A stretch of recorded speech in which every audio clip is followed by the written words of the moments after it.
안녕하십니까. 저는 강남농업인의 김혜선 고문입니다. 오늘도 정보수 농사님 모시고 저희 그 노조법 2조 3조가 매우 중요한 그 사안이기 때문에 계속해서 우리가 동영상을 찍고 있는데, 오늘은 그 실질적인 법 개정이 어떤 내용인지 한번 설명을 들어보도록 하겠습니다. 예, 안녕하십니까. 공인노무사 정봉수입니다. 지금 노조법 2조하고 3조가 지금 최종 그 국회 본회의만 남겨두고 곧 8월 4일 날 그 국회 총회가 열려서 이 법이 통과될 가능성이 굉장히 높습니다. 왜냐하면은 그 여당이 야당이 있을 때 그 두 번에 걸쳐서 그 윤석열 정부 있을 때 두 번에 걸쳐서 총회를 통과를 해가지고 법안이 제기됐는데, 그때 윤석열 대통령이 두 번에 거쳐서 법안의 거부권을 행사를 했습니다. 그래서 법이 통과를 안 됐지만은 지금 당시 야당이 여당이 됐고 여대 야소인 이 현황에서 당연히 지금 통과될 수밖에 없는 그런 상황에 있습니다. 그러면 이 법이 지금 현재 환노위를 통과해가지고 본회의 상정되는 것만 남아 있는데, 그 어떤 내용이 변경되는지 그에 대해서 법안을 보면서 설명드리도록 하겠습니다. 노조법 2조입니다. 2조에는 사용자의 개념이 사용자라 하면 사업주, 사업경영 담당자, 기타 근로자에 관한 사항에 대해서 사업주를 위하여 행동하는 자를 말한다, 이렇게 했는데, 바로 그 내용이 그러니까 실제적으로 근로계약에 관계가 있는 사람만 이제 사용자 개념이었는데, 요번에 추가되는 내용은 그러한 근로계약, 그러니까 개별적으로 근로계약 관계가 아니더라도 이 근로자들에게 실질적으로 근로조건을 결정할 수 있는 그런 원청에 있는 사용자도 이제 사용자로 본다, 이런 내용입니다. 그리고 그 노동조합의 그 결격 여건이 지금 현재까지는 근로자가 아닌 자가 가입하는 경우에는 노동조합을 보지 않는다, 이런 노동조합 결격 사유에서 그 근로자가 아닌 자의 가입을 허용하는 경우, 바로 그 부분이 이제 삭제가 됐습니다. 굉장히, 다시 말해서 어떤 조합의 가입 범위를 굉장히 넓혀졌다고 할 수가 있습니다. 그리고 다음으로 굉장히 중요한 부분인데, 노동쟁의 개념입니다. 사실 노동쟁의라 하면 근로조건의 결정에 관한 주장의 불이치로 발생된 분쟁 상태를 말한다. 이런 노동쟁의 상태에서 노동쟁의 조정이 있고, 조정을 거치면은 파업권을 얻게 됩니다. 그런데 여기에서는 노동쟁의가 단지 이제 그 어떤 근로조건의 결정이 아니고, 결정뿐만 아니라 어떤 경영에 관한 사항에 대해서 그 사용자의 어떤 여기 보시면은 근로조건의 결정에 근로조건의 결정과 근로조건에 영향을 미치는 사업 경영상의 결정에 관한 주장의 불일치. 그러니까 다시 말해서 앞으로는 어떤 사업 경영의 결정에 관한 사항까지 좀 폭을 넓혔다는 그런 부분이 있습니다. 또 특이한 사항은 그 노조법 92조 2항부터, 그러니까 2항의 어떤 그 내용은 그 사실 그 단체 협약을 위반했을 때는 1,000만 원 이하의 어떤 과태료 정도였는데, 근데 이 부분, 그러니까 사용자가 단체 협약을 준수하지 않는 그런 이유로 사실 파업은 할 수 없었고, 그 어떤 법률 분쟁만 할 수 있었는데, 지금은 그 사업주가 단체 협약을 이행하지 않았을 때에는 그게 파업을 할 수 있는 권한을, 그러니까 어떤 파업 대상이 된다. 굉장히 파업권을 굉장히 넓혔다고 볼 수가 있습니다.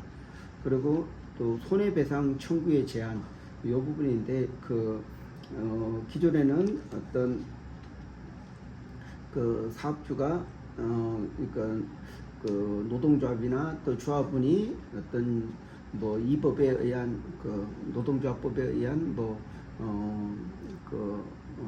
어떤 단체 행동이나 어떤 활동에 관해서 이제 사업주가 손해를 입을 때는 그에 대해서 배상을 할 수 없다, 그런 내용이 있는데, 이 부분에 대해서 좀 확대를 했습니다. 그래서 굉장히 좀 손해배상 청구가 넓어졌다는 거 이런 부분이 있고 그리고 또 중요한 부분은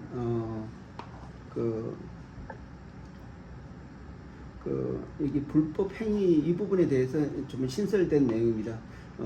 기존에는 사용자의 어떤 사용자가 그 불법 행위로 그러니까 단체배약을 위반한 그런 내용에 대해서 뭐 파업을 하게 되면은 법률적으로 판단을 받아가지고 이게 정당한 파업인지 부당한 파업인지 약간 그 판단에 어떤 시간이 걸렸는데 바로 여기 법 조문에 이러한 사용자의 어떤 단체배약 위반 행위에 대해서 파업을 하더라도 그에 대해서 어떤 민사적 손해를 그러니까 부담하지 않는다 그런 내용도 포함하고 있습니다. 하여튼 요 부분이 핵심적인 내용인데 이 법이 통과되면은 좀 달라질 내용에 대해서 간단히 설명드리겠습니다. 사실상 이 법을 만드는 계기가 그 하청 근로자 그리고 또 사비 수출의 도급으로 이루어진 경우에 이런 도급 근로자 이런 부분에 대해서 사실상 그 우리나라는 보면은 정규직만 이제 근로자지 그 하청 근로자들은 완전히 그 계약 관계가 없기 때문에 파업도 할 수 없었고 근로 조건도 하청 그 회사의 수준에 맞게 이제 어떤 근로 조건이 결정이 됐습니다. 그래서 그 좀 약간 자금이 풍부하고 또 근로 조건이 좋은 정규직 요는 계속 그러한 조건이 유지되는데 똑같은 일을 하는 공장 내에서 똑같은 일을 하는 하청 근로자들한테는 거의 근로 조건에 대해서 거의 뭐 하청 회사 수준 정도밖에 못 받았는데 앞으로는 이러한 하청 근로자들이 원청을 상대로 그 원청 사용자를 상대로 임금을 인상해 달라 아니면 근로조건 이제 어떤 복리 후생을 좀 인상해 달라 이렇게 요청을 하더라도 이게 정당한 파업권으로 인정이 될 수가 있습니다. 다시 말해서 어떤 비정규직하고 정규직 급여 차이나 근로 조건의 차이나 고용 불안 이 부분이 굉장히 많이 있었는데 바로 요 어떤 사용자 개념 확대 그리고 또 그 손해배상 청구의 제한 이런 걸 통해서 앞으로 비정규직이 파업이 많이 늘 거고 또 이걸 통해서 근로조건이 많이 향상될 거라고 생각하고 있습니다. 사실상 우리나라는 이제 그 2007년도에 비정규직 보호법이 생겨가지고 어떤 2년 이상 고용할 때는 정규직으로 된다. 2년 이내라도 차별해서는 아니 된다. 이런 내용이 비정규직 보호법입니다. 그런데 사용자가 이런 법을 빠져나가기 위해서 굉장히 많은 하도급 또 자회사를 설립을 하고 그래서 고용 조건을 낮게 하면서 그러니까 어떤 인건비를 잘 조정하니까 어떤 가격 경쟁력을 가지고 이렇게 하면서 정규직만 좀 높은 급여를 주고 이런 하청이나 이런 하도급 이런 데는 굉장히 거의 최저임금 수준으로 근로 조건이 결정이 됐습니다.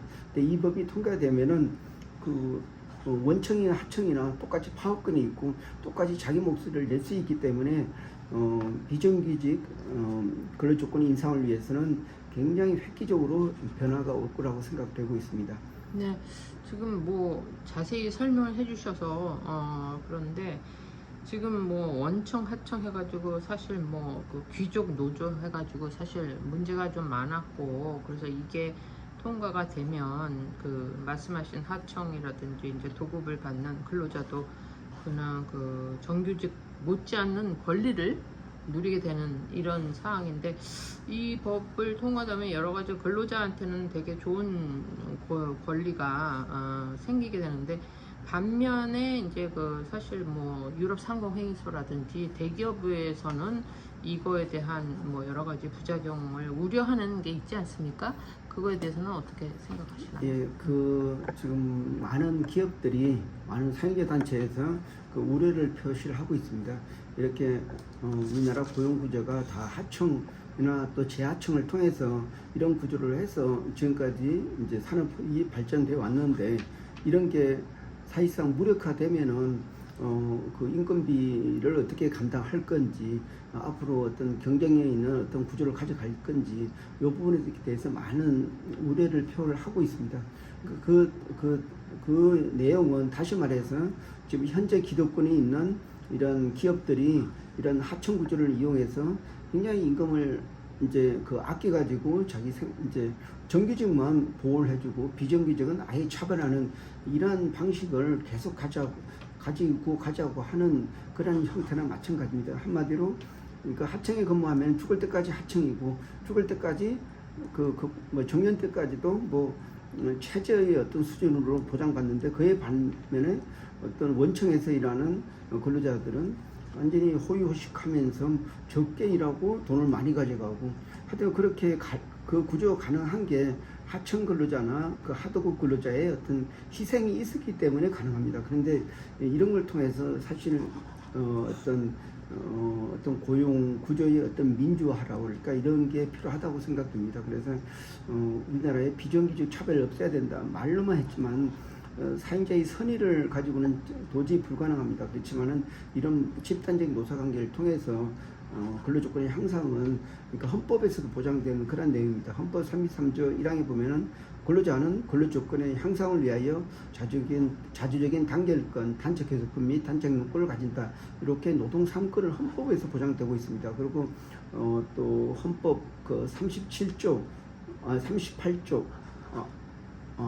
죄송합니다. 헌법 107조에 보면 어떤 경제의 민주화 이런 부분도 있는데 이런 부분을 통해서 어떤 같은 일을 하는데 같이 대접받는 그런 사회가 돼야 되는데 일방적으로 그 대기업 정규직 근로자만 이렇게 대접받고 나머지 근로자들 약 80% 이상은 다 이렇게 부대접을 받고 똑같은 일을 하면서 인간적인 대접을 못 받고 있는 그런 구조가 돼 있는데 바로 우리 사용자 단체나 사용자들도 이제는 다 같은 일을 하면은 그 유사한 임금을 줘야 된다 이런 인식 개선이 필요할 것 같습니다.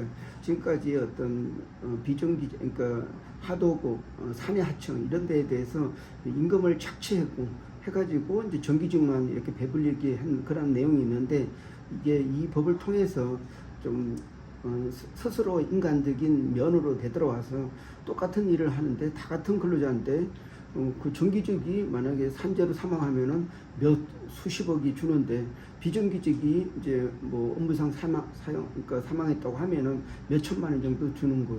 그 죽음 앞에서도 정규직 비정규직이 나눌 줄 정도로 우리나라에서는 차별화된 게 고착화 되어 있습니다. 그래서 이런 차별을 없애기 위한 마지막 수단이 집단적 노사관계라고 생각됩니다. 그래서 저는 사실 공인노무사고 사업주를 많이 자문하고 있지만은 어떤 사람을 많이 바라보면서 그 어떤 똑같은 사람이라는 거 다 같이 인간적인 생활을 할 가치가 있다.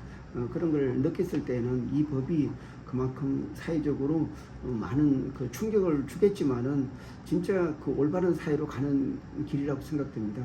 사실 독일이나 이렇게 주변 나라들 보면은 사실 이런 동일 임금, 동일 노동이 전 산업별로 되어 와 있습니다. 그런데 우리나라에서는 그 미국식 자본주의가 들어오다 보니까 이런 동일 노동, 동일 임금 이런 구조가 전혀 왜곡돼 가지고 그렇게 발전해 갖고 그래서 자꾸 그 머리만 정규직이고 나머지는 다 하청, 하도급 이렇게 준 그런 관계가 유지해 왔습니다. 그렇지만 언제까지 그렇게 할 수는 없는 구조이기 때문에 이번 법 취지에 따라서 이제 사내 하청 근로자도 인간적인 대접을 받는 그런 고용 구조가 될 것을 강력히 기대하고 있습니다. 네. 지금까지는 약간 좀 말씀 들어보면 전 근대식인 어떤 상하 관계 그런 노사 관계가 이루어졌다면 앞으로는 좀 평등에 입각한 그리고 인간적인 대접을 받을 수 있는 그런 환경이 조성될 것 같습니다. 오늘 말씀 감사합니다. 네, 고맙습니다.